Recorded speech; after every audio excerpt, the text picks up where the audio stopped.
Yep. And we're back again. This is a new setup, the casting couch. You know, the fisty couch, we'll call it something like that, but we'll get cancelled first.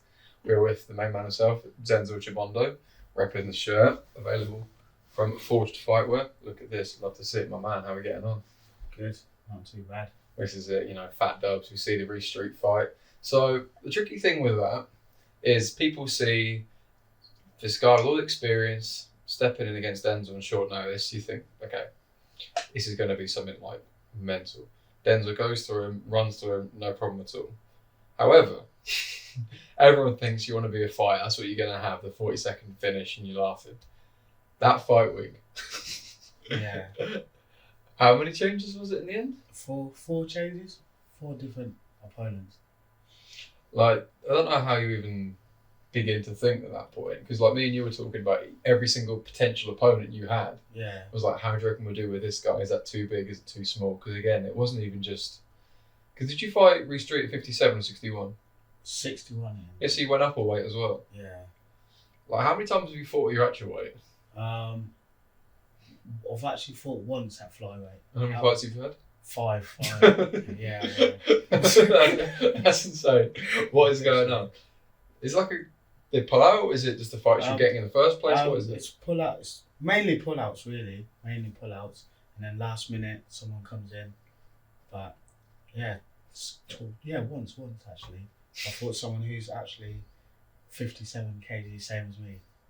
The other time, they've either been like a bit 60 or a bit higher, and I've been 57, or just pull-outs.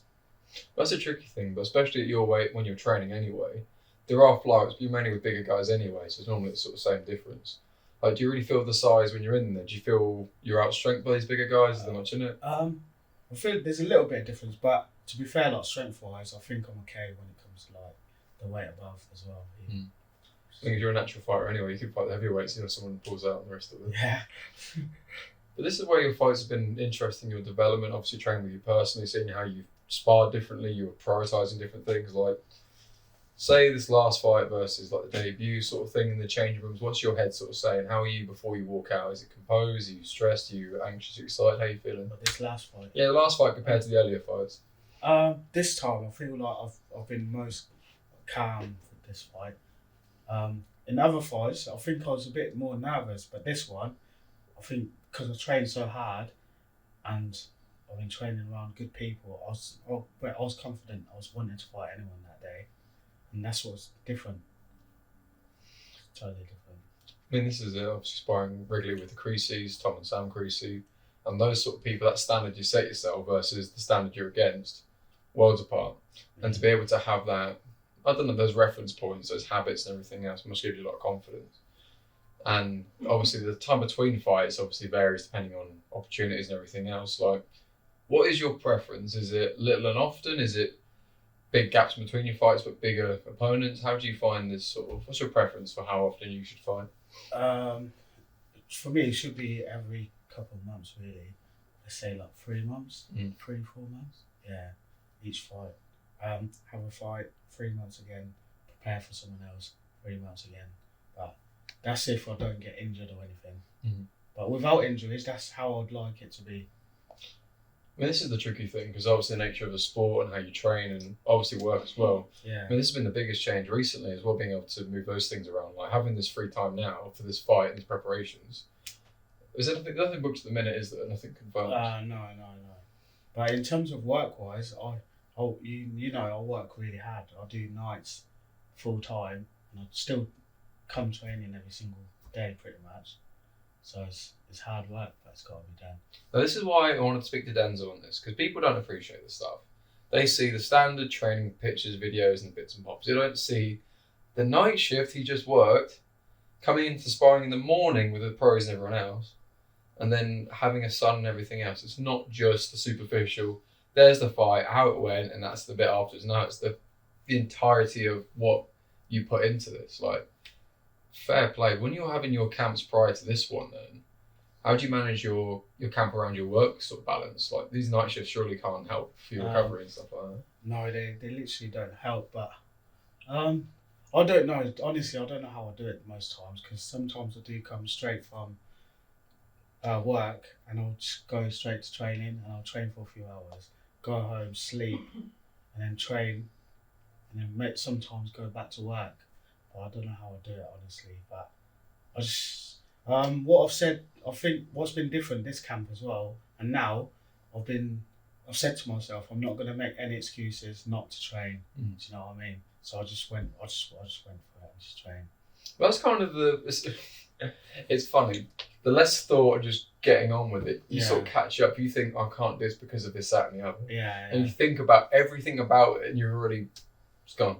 Yeah. Just doing it, just showing up, just going through the motions. And this is something we've been getting better with is, even if we're not 100%, we're still doing something. Yeah. And these ticking on sessions, the skill work, bits and bobs, it definitely keeps that pace and that standard as such. Because like me and you were saying, what is it? Do mornings, the afternoons, and even the evening sessions were like, okay, is that enough?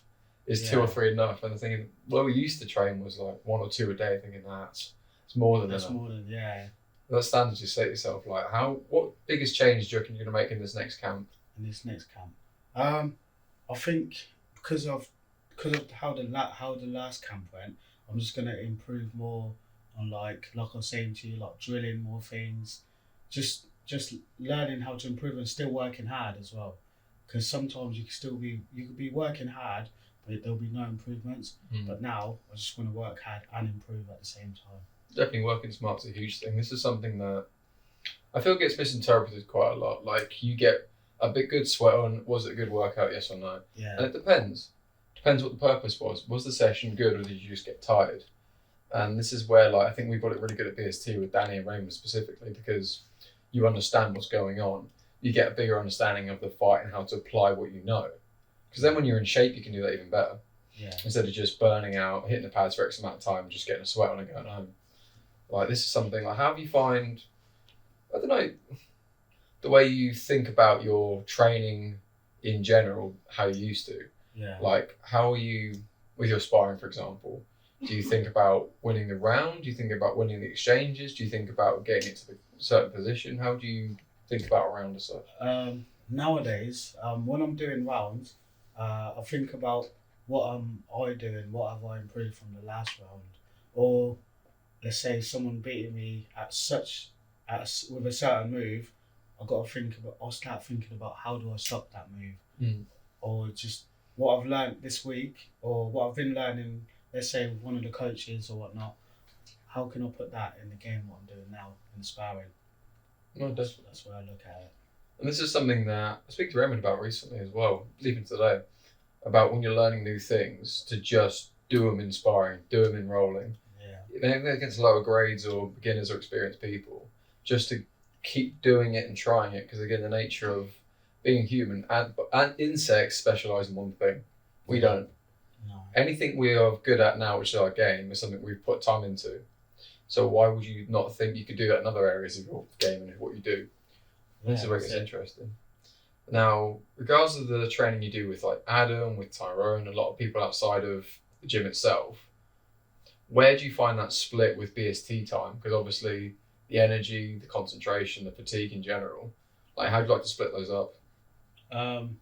Well, mostly what I try to do is try to work mostly at BST, and then the rest of the other times I try to do either Fearless or with Tyrone and Adam, but mostly at BST because that's home. And with Danny, Raymond, and even Big Lucas, like they're really good coaches, and I feel very, very lucky to have them as coaches as well. And I feel like if I carry on training hard and I keep listening to those guys, I know like I could go far in combat sports.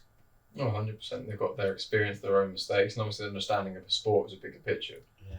And obviously having Lucas Lepianka joining us the last couple of years has been absolutely game changing. This is where we're all stepping up in general. Yeah. But one thing about Lucas I love the most is less is more.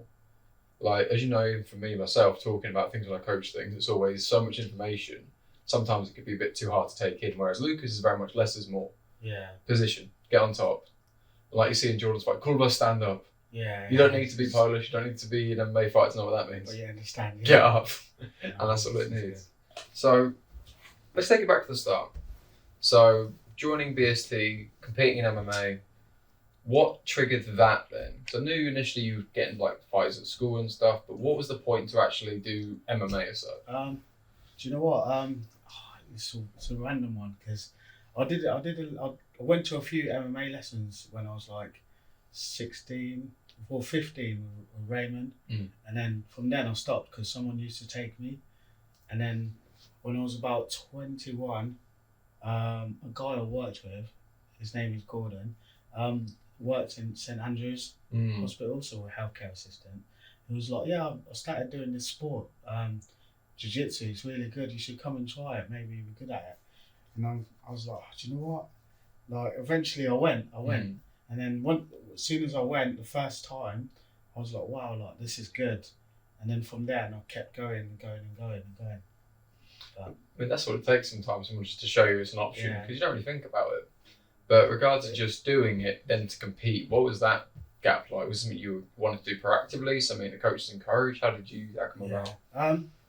I think I always enjoyed fighting in general, because I always used to get into fights randomly when I was younger. But when I started doing it, I was like, I'm actually quite good at this. And then like I remember I was sparring with Danny, the coach Danny, and he was like, oh, you could actually do something with this, because when I started MMA, even though I wasn't good or anything, I'm still the same. I would always fight back, even if I'm getting beat up. I'll still be throwing punches. And he was like, "What, mate? You should carry on training, see how it goes." And then from then, I just carried on training.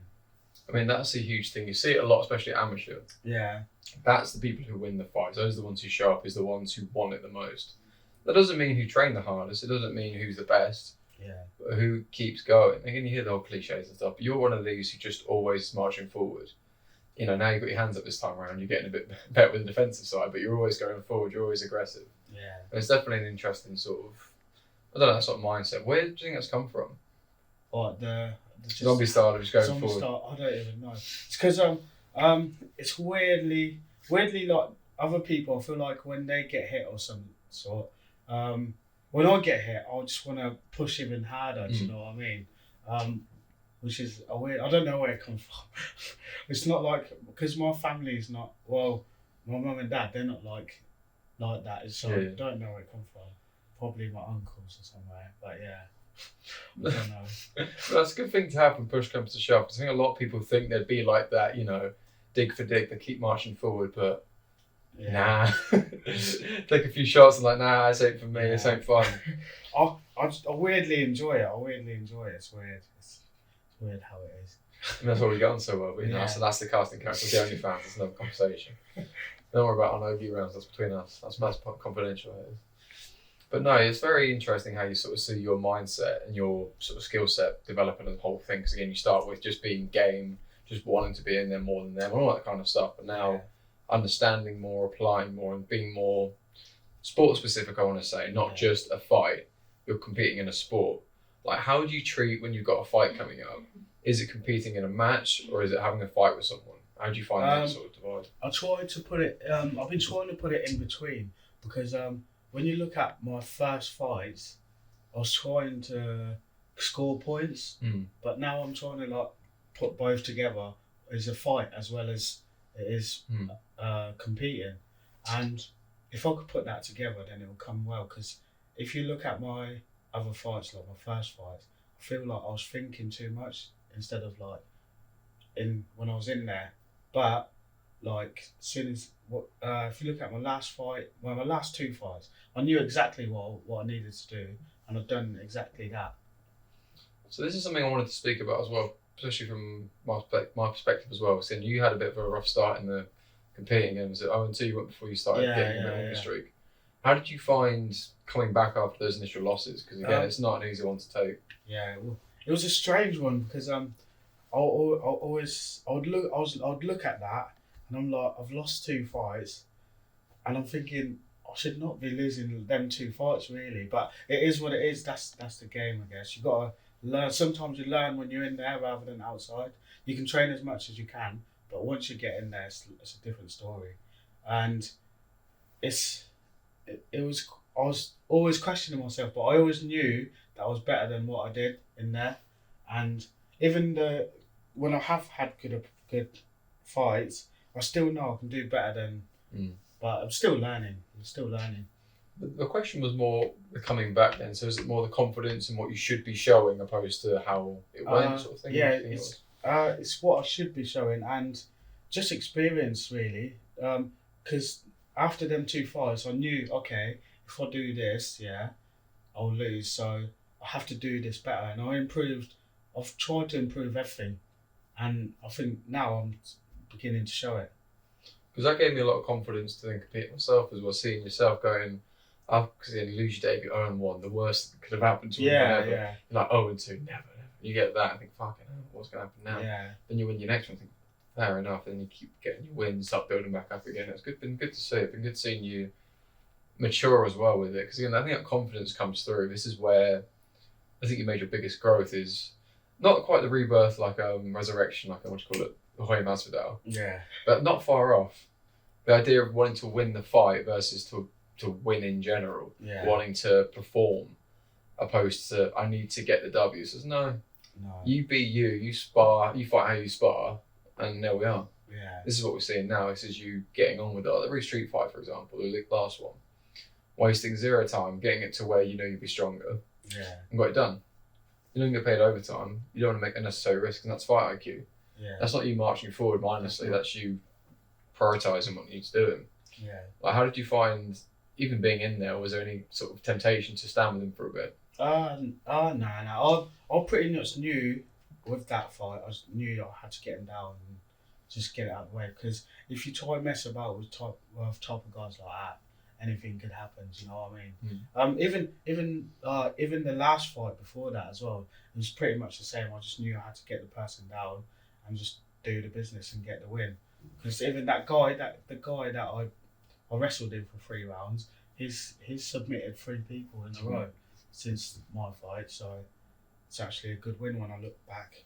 That's the thing to appreciate is the caliber of your opponents, because you know yourself, whether it's someone you've beaten or lost to who is or not on your level, you know your own growth from that point onwards. Then if they stick with it, where they could go. And that's sort of the thing, you know how this can go. You can fight the same people 10 times and every fight's different. Yeah. And that's sort of the beauty of it, and also where it gets a bit more complex. So regards of what's next for you fight-wise, is it regional titles? Is it more exhibition fights? Is it somewhere abroad maybe? What's the next priority for you with regards to fights and competition? For me, because I've said so many times, because I struggle getting fights, I want title fights for my next, let's say 5 amateur fights, just so I can actually fight someone who's my weight and mostly people that fight for titles are quite high level. Just serious opponents, not just the people who just do it for a Yeah, so they're the guys I want to fight. So I know what level I'm at myself. Do you know what I mean? I like a challenge as well. So. Well, that's the beauty of what this is, because you know if it's just some guy or whoever, you're not going to get out of bed. Someone you're not scared. I spoke to Dean James about this, the Thai fighter. Says he won't take a fight unless it scares him. Yeah. Because you're not going to get out of bed early morning to run if you're not scared. And then who's that for? And again, setting yourself at higher standards. Same with sparring with Creasy, sparring with like Haddy and them lot. Again, the guys who are up there, because by you aiming that high, even if you fall short, you're still much further along than you were. Yeah. And it's so important with that. And I like the idea of going for a title because it's based on that weight. Yeah, you're fighting for X amount of organisations, flyweight title. Flyweight. Yeah. Not 60. Not 60. Not 60 something. Yeah. 57. On the money. Yeah, on the money driven. Money. On the number. And this is where I think it's that level of professionalism now. Because there's an element of, you had the whole camp. This is the point with the last fight. The reason why this is so frustrating is you do the whole preparation, you make all the sacrifices, get all the time, and then it pulls out.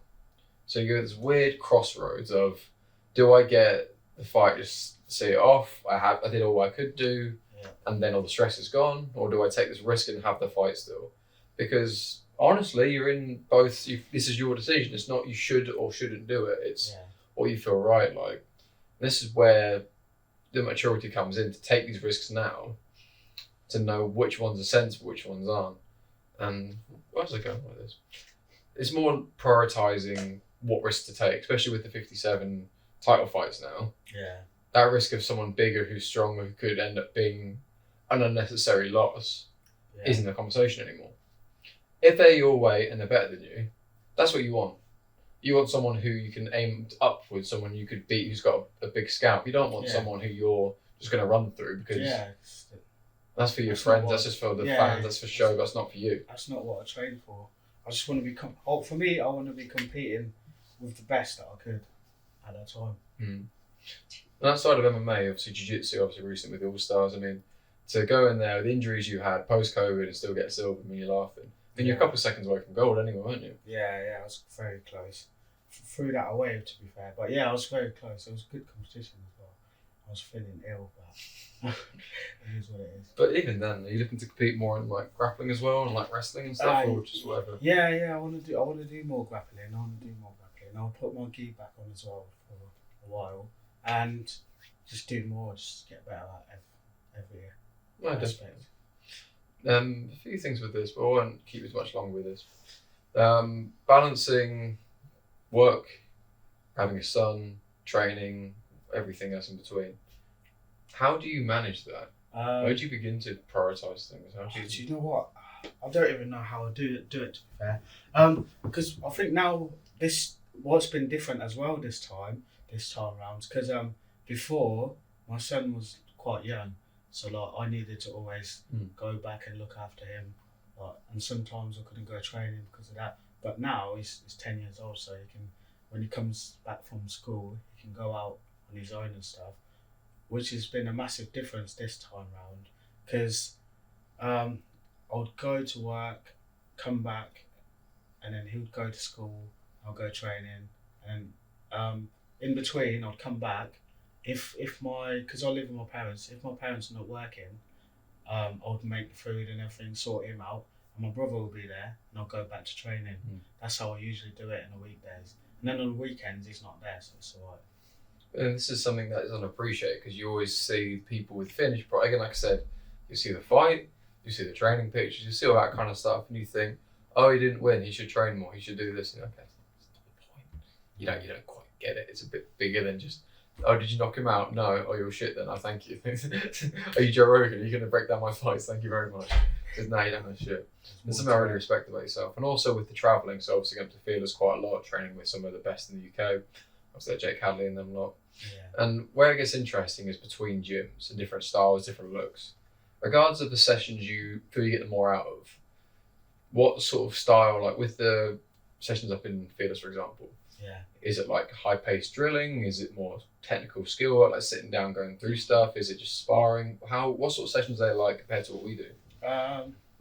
Because they train in the day sometimes. So when I last went there, I was doing some drilling, hardcore drilling. I think for an hour. It was really good though. It was really good. I enjoyed it, which is a bit different. But they're more like wrestling based, and I think we're more like jiu-jitsu, MMA. It's sort of different, but I was had to explain. But yeah, definitely. I mean, it's not too specific, but more so. Yeah, so like a kind of high-paced reps and reps and reps sort of thing. And this is where I think you get the best of both worlds with that. Yeah. You get the theory and also the practical, because it's all well and good going into a fight. The fight IQ through the roof, but no gas tank. Yeah. It's like, I'm better than you, so well, you just got slapped in like 30 seconds because you didn't get your hands up, because you're knackered. It's all very interesting. That's it. But it's good. I like to mix with both. It's definitely good being able to have that healthy balance. And again, the tricky thing is when you get guys that training with your size, and you said earlier, like the amount in the UK is pretty scarce. So the likelihood of being able to end up fighting one of those, that's where things get a bit sort of questionable. But again, if you were to fight someone you trained with either regularly or every now and then, would you say no, not at all? Would you say it's just sport with friends? Would you speak to them first? How would you like to approach that situation? Do you know what? I wouldn't like to, but like if it's like if there's like a title involved, then sometimes you don't have a choice. Do you know what I mean? But you'd prefer, like with the guys that I train with like that are my weight, that I have trained with that are my weight, I would prefer for it not to happen. But you know how it is. It happens, just like Sam and Luke. But it's one of them. You prefer not to, but if it happens because of a title or something like that, then it's got to happen. I mean, again, that's the nature of it as well. But where it gets ultimately it's sport. Yeah. Like, say you and so are in a grappling, Haddy for example, someone we train with regularly. Yeah. Say in a grappling tournament you're in the same bracket, you wouldn't think twice without having a competition role with them, would you? No. You just get on with it and see what it is, and you get on with it. Yeah. But MMA seems so much different. Yeah. It's weird, isn't it? Like, it's the same intention. You both just want to win. Yeah. It's not personal. You want to get the reward, the medal, the belt, whatever it is. But for some reason, if it's MMA, it's like an insult for some reason. Yeah. For me, I'm not really that bothered. For me, I wouldn't take it personal like with anyone anyway. Like even when I do fights, it's always chilled. Like with every opponent, you're always relaxed afterwards. I don't know. It's a weird one really, but some people would take it personal. Well, they're just strange people anyway. Yeah. Before I let you go, sponsors, obviously we're in the money driven stuff now. How have they helped you out? Are they clothing? Is there anything else to do for you? There's money driven. They just give me clothes and like help me out with my training. And there's Yummers. They help me out with my training, so they'll pay for the 1-to-1s, the strength and conditioning, Really? and the travelling. Like all of them help. And yeah, there's a lot. Yeah. When I say about sponsors, the reason I highlight these is because without the sponsors, these opportunities aren't as available. These support the fighters, and we can support the sponsors. They can keep doing that. Like myself, who sponsors other athletes like Reese Teasdale, Hassan Ahmed, a few other people, Nick Hayes. I can't afford to do this without support. It comes out my pocket for most of it, but this is the point. The reason I say about Denzel's all money driven, Yummers, and the rest of it, they're all small growing businesses. If you don't support them, this doesn't become possible. Denzel has to go back to working full time. That's why these things are so important. So I want to highlight this. And obviously, regards to the T-shirts from Unforged, are these still available to buy? Are they been and gone? Yeah. Well, I could get some more actually. So it's the sponsors you got It's on the back. Park Right. They pay for my 1-to-1s as well, and then you got Fade House, Mudge's Fade House. That's where I get a trim, and then the Fibre Group, Yummers, and Money Driven. So Yummers as well. They do banging burgers and banging shakes. Biscoff shakes a personal recommendation. That's the one. What else was I going to say? A few things. So your social media, Denz Chib. Yeah. Denz Chib. So again, support Denzel, like his stuff, share his stuff. And the Fisticuffs podcast sponsors, we've got the English hypnotist who I used personally for my last camp, Richard Hart. Again, I say there's a lot about the benefit I was given from it, but the reality is you'll get your own version of that. If I tell you verbatim my experience, it may not be the same for yours. Some people take a lot from it, some people won't take anything from it, but it's definitely worth a conversation. So Richard Hart, the English hypnotist, Good Performance Nutrition, so Dan Good, a friend of ours, a man who's a professional fighter. Now he's got his own gym, Hiko MMA, a very people-orientated person. He's a person who wants to provide good quality supplements at an affordable price. Again, Good Performance Nutrition, damn good. Richard Hart, the English hypnotist. Thank you very much. And also fisticuffspodcast.com for all your merch. We've got the new hybrid shorts in, the white sets, the black sets as well. Keep an eye out. But yeah, thank you very much, my man. Thank you. That was it.